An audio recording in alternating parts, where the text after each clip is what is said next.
आज देश भर में पूरब, पश्चिम, उत्तर, दक्षिण 16,000 किलोमीटर से ज्यादा नई गैस पाइपलाइन पर काम चल रहा है। ये काम अगले 4-6 साल में पूरा होने वाला है। आप कल्पना कर सकते हैं, जितना काम 27 वर्षों में हुआ, हम उससे ज्यादा काम उसके आधे समय में करने का लक्ष्य लेकर चल रहे हैं। साथियों, इसी तरह एक और उदाहरण है सीएनजी स्टेशन का। हमारे देश में पहला सीएनजी स्टेशन 1992 के आसपास शुरू हुआ था। साल 2014 तक 22 साल में हमारे देश में सीएनजी स्टेशनों की संख्या 900 से ज्यादा नहीं थी, 900 से ज्यादा नहीं थी। जबकि पिछले 6 वर्षों में 1500 के करीब नए सीएनजी स्टेशन शुरू हुए हैं। अब सरकार इस लक्ष्य पर काम कर रही है कि देश भर में सीएनजी स्टेशनों की संख्या को 10,000 तक पहुंचाया जाए। अभी जो ये पाइपलाइन कमीशन हुई है, ये भी केरला और कर्नाटका के अनेक शहरों में 700 सीएनजी स्टेशन खोलने में मदद करेगी। साथियों, एक और दिलचस्प आंकड़ा है पीएनजी कनेक्शन का। रसोई में पाइप से जो गैस पहुंचाई जाती है उसका 2014 तक हमारे देश में सिर्फ 25 लाख पीएनजी कनेक्शन थे। मतलब कि घरों में पाइपलाइन से गैस 25 लाख। आज देश में 72 लाख से ज्यादा घरों की रसोई में पाइप से गैस पहुंच रही है। कोची मैंगलुरु पाइपलाइन से 21 लाख और नए लोग पीएनजी सुविधा का लाभ ले पाएंगे। भाइयों और बहनों, लंबे समय तक भारत में एलपीजी कवरेज की स्थिति क्या रही, ये हम सभी जानते हैं। साल 2014 तक जहां 14 करोड़ एलपीजी कनेक्शन देश भर में थे, वहीं बीते 6 सालों में इतने ही नए कनेक्शन और दिए गए हैं। उज्ज्वला योजना जैसी स्कीम से देश के 8 करोड़ से ज्यादा गरीब परिवारों के घर कुकिंग गैस तो पहुंची है, साथ ही इससे एलपीजी से जुड़ा इंफ्रास्ट्रक्चर भी देश में मजबूत हुआ है। साथियों, एक बड़ी वजह रही कि कोरोना काल में देश में रसोई गैस की किल्लत कभी नहीं हुई। गरीब से गरीब को हम उस मुश्किल समय में करीब 12 करोड़ मुफ्त सिलेंडर उपलब्ध करा पाए। साथियों, सरकार के इन प्रयासों का, इतनी तेजी से किए जा रहे कार्यों का एक और प्रभाव हुआ है। इसकी चर्चा उतनी हो नहीं पाती। याद करिए, हमारे यहां केरोसिन को लेकर कितनी लंबी लंबी लाइनें लगा करती थी। राज्य सरकारें भारत सरकार को चिट्ठियां लिखती थी केरोसिन का कोटा बढ़ाने के लिए, केरोसिन की डिलीवरी के लिए। केंद्र और राज्य के बीच में हमेशा तनाव रहता था। आज जब रसोई के लिए गैस आसानी से मिल रही है, रसोई तक गैस आसानी से पहुंच रही है, तो केरोसिन की किल्लत भी कम हुई है। आज देश के कई राज्य और केंद्र शासित प्रदेश खुद को केरोसिन मुक्त राज्य घोषित कर चुके हैं। Friends, our government believes in an integrated approach for energy planning. Our energy agenda is all inclusive. Since 2014, we have brought in various reforms across the oil and gas sector.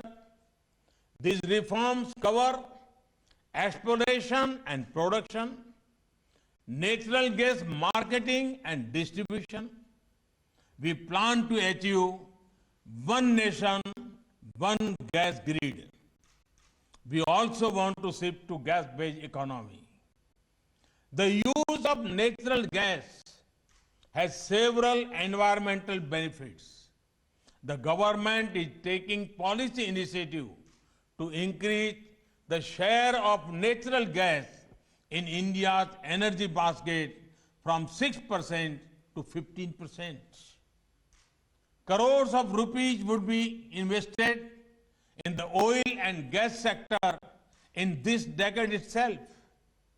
Dedication of this Kochi-Mangaluru natural gas pipeline of GAIL is a part of our journey to move towards one nation, one gas grid.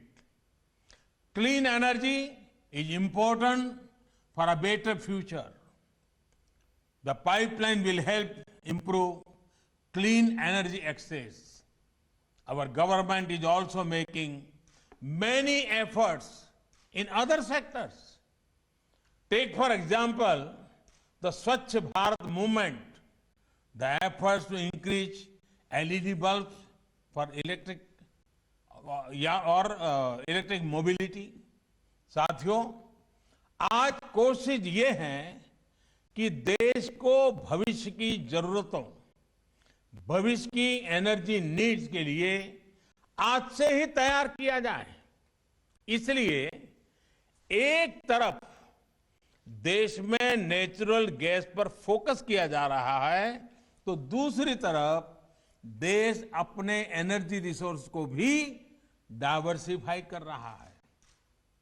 अभी हाल ही में गुजरात में दुनिया के सबसे बड़े renewable energy plant का hybrid system का renewable energy plant का काम शुरू हुआ है। विंड और सोलर कंबाइन। इसी तरह आज देश में ही बायोफ्यूल्स पर बहुत बड़े स्तर पर काम चल रहा है। गन्ना हो या अन्य एग्रो प्रोडक्ट्स हो, इनसे इथेनॉल के निर्माण पर गंभीरता से काम किया जा रहा है। अगले 10 साल में पेट्रोल में होने वाली इथेनॉल ब्लेंडिंग को 20% तक करने का लक्ष्य रखा गया है। यही नहीं, इलेक्ट्रिक मोबिलिटी से जुड़े सेक्टर को, इसमें जुड़े इंफ्रास्ट्रक्चर को भी बहुत अधिक प्रोत्साहन दिया जा रहा है। हम देशवासी को पर्याप्त, सस्ता, प्रदूषण रहित ईंधन मिले, बिजली मिले, इसके लिए हमारी सरकार पूरी प्रतिबद्धता से काम कर रही है। भाइयों और बहनों, देश के संतुलित और तेज विकास की सोच हमारे कोस्टल एरिया के डेवलपमेंट को लेकर भी स्पष्ट रूप से दिखती है। केरला हो, कर्नाटका हो, साउथ इंडिया के हर राज्य में जो समंदर से सटे हैं, वहां ब्लू इकोनॉमी के विकास के लिए एक कॉम्प्रिहेंसिव प्लान पर काम हो रहा है। ब्लू इकोनॉमी आत्मनिर्भर भारत का एक बहुत बड़ा स्रोत बनने वाला है।